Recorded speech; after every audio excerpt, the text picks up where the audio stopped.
To the Director General of the Department of Agriculture, Land Reform and Rural Development, Mr. Ramasodi, to our Chief Land Claims Commissioner, Ms. Nomfundo Nhlobo, and the regional commissioners who are also here, the Provincial Commissioner of Western Cape, Wayne, and also one of the researchers who have been key to the study that we're releasing today, Malcolm.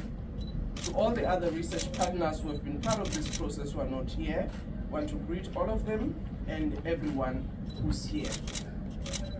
South Africa, as we know, introduced the Land Reform Program in 1994, which has 3 pillars, namely land restitution, land redistribution, and tenure reform. The land restitution pillar is administered under the Restitution of Land Rights Act of 1994 as amended, which is actually one amongst our legislation which was first passed by the democratically elected government. You would all appreciate that the interim constitution had actually addressed the issue of land reform in its constitutional framework, which then assisted in ensuring that finally our final constitution in 1994 put that as part of the constitutional framework, section 25, as you've noted. Restoration of Black people's dignity and freedom is central to a social cohesion and prosperous South Africa for all its citizens.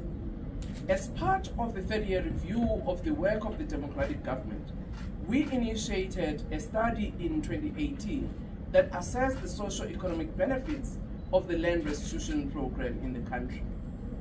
As you know, the Restitution Act allows for land restoration or financial compensation as alternative forms of redress.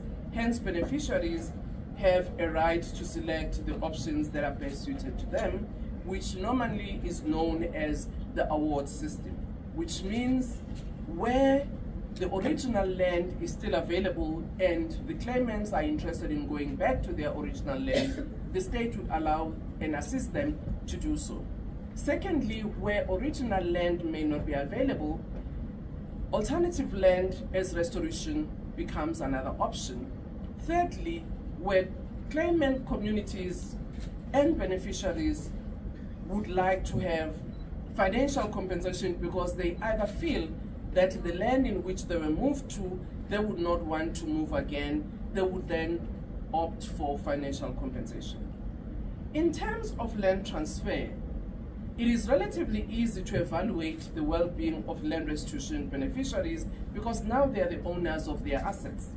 As one could look at the asset accumulation, this is what we can all see, that such and such a land was given back to their beneficiaries. However, where there had been doubt is the impact of the well-being of those who receive cash transfer. And I just want to indicate that one of the things that the study focused on and how it was designed was to help us understand the impact of land restitution awards on beneficiaries, particularly those who received cash transfers, in terms of their economic and psychological well-being as well as cognitive capacity.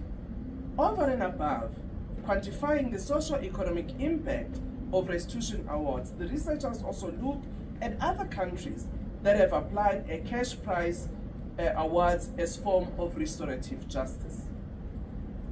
If one were to say what was then the study rationale in design, noticing the great stride made in restitution of land, as you know that today we've settled about 83,000 land claims that were lodged in between 1994 and 1998.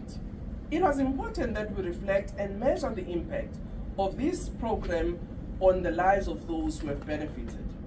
Equally, we needed to gauge the opportunity cost of the outstanding land claims so that we could appreciate and strive to correct the unfulfilled promise to those who are yet to benefit from the land restitution program.